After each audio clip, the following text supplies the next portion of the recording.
Hi, I'm Mr McMillan and welcome to this 5-minute tutorial on Edexcel GCSE RS Unit 3.3 Marriage and Family Life. How have attitudes to marriage and family life changed in the last 60 years? Trends show that a person living in the 2010s is now more likely to 1. Get married later in life, around about the age of 32, more likely to have premarital sex, 3. More likely to be promiscuous, having on average between 5 to 10 sexual partners, 4. More likely to cohabit, i.e. to live together rather than get married. 5. More likely to get divorced. Since divorces were made easier in 1967, about 40% of marriages now end this way.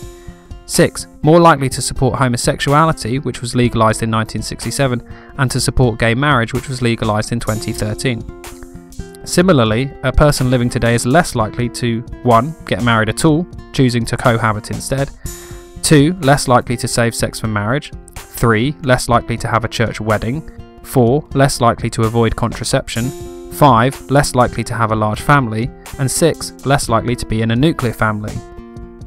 What is the Christian attitude to sex and marriage? In the Bible, the book of Genesis says a man leaves his father and mother and clings to his wife and they become one flesh. The Catholic Church teaches that this means that God created man and woman for each other, and this relationship is perfectly fulfilled in the sacrament of marriage. Sex and marriage have the same purpose.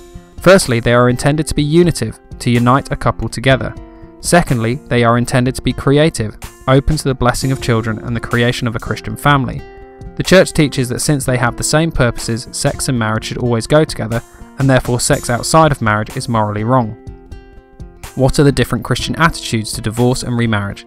The Catholic Church does not allow for divorce or remarriage because it believes marriage is a sacrament that can only be ended by death. The Church does allow for annulment, which is a statement that a true marriage never existed in the first place. It does not allow for remarriage, since a person would then be committing adultery in the eyes of the Church. Finally, the Church does allow for legal separation if this is to protect the safety of either the partner or of the children. Many of the Protestant churches allow for divorce in some circumstances because in Matthew 19 verse 9, Jesus did recognise there was at least one exception to the general rule in the case of sexual immorality. Protestants say that in general divorce is wrong, but on some occasion it is the lesser of two evils. Staying in the marriage may be worse for the people involved rather than getting a divorce. Most Protestant churches do therefore allow for remarriage of divorced persons.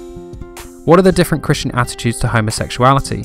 Catholics believe that homosexual acts are sinful since they are against the natural law, but the homosexuals should be supported by the Church to remain celibate.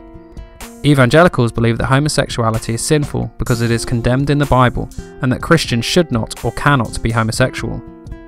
Liberals believe that monogamous homosexual relationships are morally acceptable because the Bible needs to be reinterpreted for modern life, and gay relationships may even be blessed by the Church.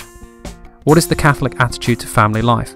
The Catholic Church believes that family life is important because it is the basis for a healthy society and it is the place where children learn about both morality and the faith of the Church. The Church tries to help with the upbringing of children by running schools, youth clubs and helping children to participate in the sacraments. The Church also aims to help keep families together by supporting couples going through difficulties, celebrating the virtues of marriage and running family-friendly parishes. What are the different Christian attitudes to contraception? Contraception refers to any action or method that aims to prevent conception or fertilization.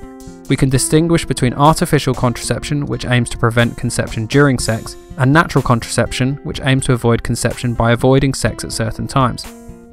The Catholic attitude is that artificial contraception is wrong because it separates the unitive and creative aspects of sex, and in some cases may be an early abortion. Catholic parents should use natural family planning to wisely plan their family size. The non-Catholic attitude is that most forms of artificial contraception, not including those that are abortifacients, are morally acceptable when used by a married couple to plan family size, since they are not condemned in the Bible and can help limit the spread of STIs. Thanks for watching. I've been Mr McMillan. Don't forget you can also download audio versions of all my videos from iTunes.